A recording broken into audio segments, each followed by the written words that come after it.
নমস্কার।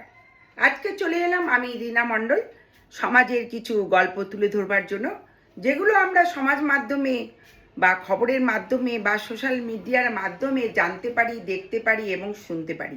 সেগুলোই কিছু একটি অংশ তুলে ধরবার চেষ্টা করি। দেখুন, আমরা সোশ্যাল মিডিয়াতে দেখলাম বা খবরের মাধ্যমে জানতে পারলাম, হাইকোর্ট থেকে একজন উকিল বেরিয়ে এসে বললেন যে এই যে মসজিদে আজান বা মাইক নামিয়ে দেওয়ার কথা বা আজান বন্ধ করে দেওয়ার বা সাউন্ড কমিয়ে দেওয়ার একটা কেস পড়েছে, কিন্তু উকিল বললেন ওই রকম সরকারি হাইকোর্টের মানে হাইকোর্টে বললেন যে ওই রকম কোনো জমা পড়েনি যে আজান বন্ধ করতে হবে বা আজানের সাউন্ড কমিয়ে দিতে হবে, মাইকে নামিয়ে দেওয়া হবে। এটা হাইকোর্ট বলেছেন। আর ওখানে বলেছেন যে সরকারি মতে কোনো কিছু এরকম ব্যাপার জমা দেওয়া হয়নি। এই জন্য বলছেন যে আজান বা মাইক যদি কোনো পুলিশ নামিয়ে দেওয়ার বা আজান বন্ধ করবার চেষ্টা করেন, তবে সেই পুলিশের বিরুদ্ধে কমপ্লেন করতে বলেছেন। এটা হয়তো উচিত নয় যে আজকে আজান বন্ধ করে দেওয়া বা আজানের সাউন্ড কমিয়ে দেওয়া বা মাইক নামিয়ে দেওয়া, এটা হয়তো কারো অধিকার নেই। আমরা যেমন ভগবানের কাছে মন্দিরে যাই, আমরা প্রার্থনা করি, অনেক রকম মাইক বাজিয়ে নানা রকম ঠাকুরের যে গান বাজনা হয়, সেটি নামিয়ে দেওয়ার কেউ হয়তো অধিকার নেই। আমি দেখুন, রাজ করছেন, রাজত্ব চলাচ্ছেন, সেটা ঠিক আছে, কিন্তু মন্দিরের ব্যাপারে বা মসজিদের ব্যাপারে এগুলো করার মনে হয় অধিকার আমাদের সমাজে থাকে না।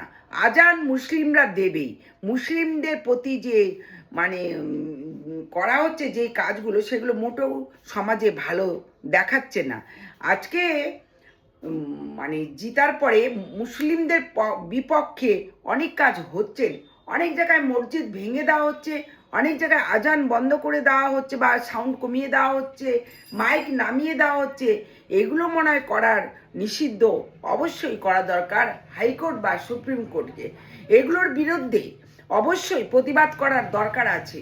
কারণ কোনো মসজিদ, কোনো বাঙালির মন্দির, এগুলোর ব্যাপারে কোনো মাইক, কোনো ঠাকুরের যেগুলো সেবা, যেগুলো আরাধনা হয়, সেগুলো বন্ধ করার নিয়ম অবশ্যই নেই। আমরা দেখতে পাচ্ছি আজকে বিজেপির আমলে নানা রকম কাহিনী, নানা রকম চারিদিকে যে ঘটনাগুলো ঘটছে, কালকে 3 মাস পূর্ণ হয়েছে, তার মধ্যে বিজেপি নানা রকম নানা জায়গায় কাণ্ড করছে। ধর্ষণ তো মনে হচ্ছে মুখের কলা ছুললাম আর খেলাম। ধর্ষণ এত পরিমাণে বেড়ে গেছে, আমরা ডেইলি সোশ্যাল মিডিয়া খুললে দেখতে পাচ্ছি ধর্ষণের সংখ্যা প্রচুর পরিমাণে বেড়ে গেছে।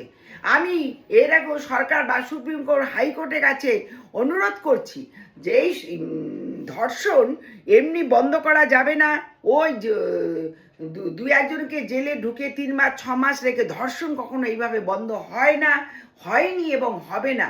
কোনো যারাই আসুক আমাদের বাংলায়, তারা কেউ পারবেন না। এদের একমাত্র হচ্ছে শাস্তি, ধরে জনগণ পাবলিক মেরে দেওয়া, না হলে লিঙ্গ কেটে দেওয়া, না হলে ফাঁসি দেওয়া। এই 3টে শাস্তি ধর্ষণ যারা করছে তাদের বিরুদ্ধে আইন অবশ্যই আনা উচিত। সেটা সুপ্রিম কোর্ট আনতে পারে, হাইকোর্ট আনতে পারে, কিন্তু আমাদের আমরা যা দেখছি যে যারা ধর্ষণ করছে তাদেরকে উল্টো চাকরি, টাকা পয়সা দিয়ে সাহায্য করছে, বা যারা ধর্ষণ ব্যাপারে জেনে যাচ্ছে তাদেরকে রাতে নিয়ে গুলি করে মেরে ফেলা হচ্ছে। এগুলোই আমাদের বাংলাতে চলছে। আর ধর্ষণ কাণ্ড এইভাবে অনেকটাই বেড়ে যাচ্ছে। তারা জানে ধর্ষণ কোনো ব্যাপার না। আমি একটি সোশ্যাল মিডিয়াতে দেখতে পেলাম 80 বছরের এক ভদ্র মহিলাকে তার নাতি এসে ধর্ষণ করেছে। আমি দেখেছি ছোট নাবালক, ছোট্ট